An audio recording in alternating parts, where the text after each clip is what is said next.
I'm actually very, very, very lucky to be in this league.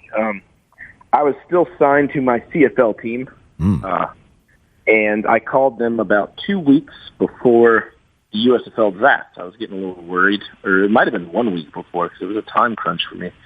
But I was still signed to my CFL team. They had signed a Canadian kicker, and being in this business as a kicker, you're not really worried about competition. It's always competing with yourself. So that didn't freak me out, but I was kind of concerned because I heard some stories of some friends that have been in the CFL. And I know the CFL values their American spots. They only get 20 out of their active roster that can be American on game day.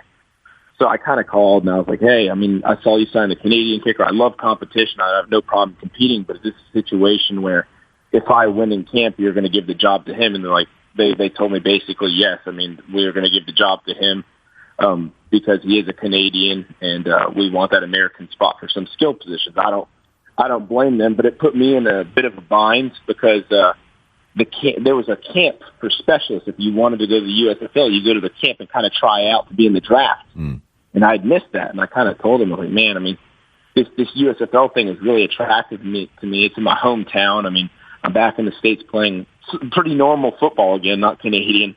So I was kind of envious of it, and the fact that you guys are cutting me is kind of leaving me out to dry. Is there anything you can do for me? And luckily, I think there was a player personnel guy up there. He was really nice to me and pleasant throughout the process, and talked to the player personnel guy at the USFL, and luckily got my name in the draft. I think it was 2 nights before the actual draft. I mean, my coach that picked me up told me, he was like, I saw your name in the draft, watched film, and ended up falling in love with my technique. And that was the sole reason I got picked up, was he just fell in love with my technique. I got lucky there.